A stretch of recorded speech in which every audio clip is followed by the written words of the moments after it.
கேட்கிறார். என்ன கேட்கிறா? கேட்டபோது ஐயா பகவான் சொல்லுகிறார், ஒருத்திதான் அழகு. எத்தனை தான் பெண்கள் வந்தாலும் சரி. நீ ஒருத்தி தான் அழகுன்னு கேட்டாரு. காலேஜ் தான் போய் மாறி மாறி பார்த்தாலும் சரி. எத்தனை டீச்சர் வந்தாலும் சரி நீ மட்டும்தான் மாற. ஆமா சரி அப்படின்னு சொன்ன போது அப்படின்னு சொன்ன பார்வதிக்கு ஒரே சந்தோஷம். பகவான் படியளக்க போயிட்டாரு. சரி. ஆனா பார்வதி கைலாசத்துல கண்ண தனியா உட்கார்ந்து சிரிச்சுக்கிட்டு இருக்கா. நம்ம ஒருத்தி தான் அழகு போல அப்படின்ட்டு. அது கண்ண தனியா உட்கார்ந்து சிரிக்கிறாள். சரி பகவான் சொன்னதை நினைத்து கொண்டு சிரித்து கொண்டு நேரத்தை பத்தியா பாப்பாளோ. சரி கைய பாப்பாளோ கண்ணாடிய பாப்பாளா அப்படியே முகத்தை பார்த்து ரசிக்க. ஆமா. சரி. அப்ப பார்வதா தேவி அப்படி சிரித்து கொண்டிருக்கும் போது கைலாச மலைக்கு யார் வருகிறார்? அங்க ஒரு ஆள் வந்தே தீரணும். நாரதர் மகாமுனிவர் வருகிறார். நாரதர் மகாமுனிவர். நாராயணா நாரதரோட வேலை என்னப்பா?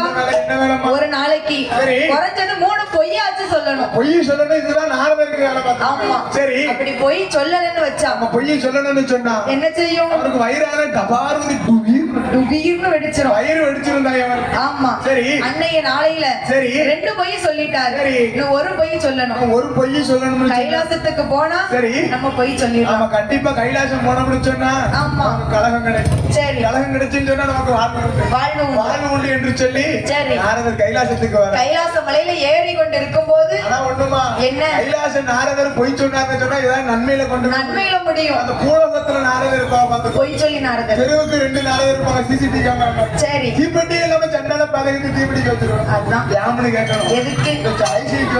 சரி ஆமா ஆமா பாத்துருக்கீல. ஆமா எக்ஸல். சரி வேற எங்க போவாங்க? எங்க வர மாட்டாங்க. ஏன்னா நம்ம ஐஸ குடிக்கிட்டு இருக்கோம். சரி இந்த 3 வயசு பிள்ளை இருக்கும் பாரு. சின்ன பிள்ளைங்க வீட்டு முன்னால வேணும்னு பேம்பு ஆமா ஆனா அதுதான் அடம்பிடிக்க அம்மா வாங்கி கொடுப்பாங்க. வாங்கி தருவாங்க. பாப்பா யாரு ஏத்த வீட்டு நரைச்சு போன கிளவி பாப்பா. ஏத்த வீட்டு எங்க போவா? என்ன ஊர் நாள வேலைக்கு போவா. சரி அடேங்கப்பா முங்க காலையில ஒரு சீட்டு சோறு தின்னுட்டு சரி வெட்டிட்டு இருக்க பாத்து புல்லுக்கு ஒழிக்காம மம்பட்டி கழிச்சு. ஆமா அப்ப போது சொல்லுவா. என்ன சொல்லல? ஏத்த வீட்டு காரி இருக்கல்ல ஐஸ் வெட்டிக்காரன் வச்சிருப்பாங்கல்ல மாடி வந்து அதான் அடிக்காமல. சரி அதுல பக்கத்துல இருக்கா சொல்லுவா. ஆமா அவன் முத பிள்ளை அவன் ஜாடையில தானே இருக்கு. தீப்பெட்டி எல்லாம் இதுதான் 100 நாள் வேலையில் நடக்கும்.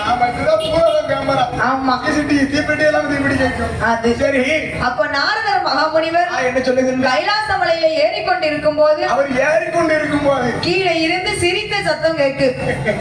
அதாவது அட்டகாலி 8 பேரும் விளையாண்டி கொண்டு இருக்கிறார். 8 பேரும் சிரித்த சவுண்ட் கேக்கு. ஆமா சத்தம் கேக்கு. அப்ப கீழே ஏட்டு பாக்காரு. அவருடைய அழக பாத்தீங்கன்னா அப்படி ஒரு அழகாக இருக்கு.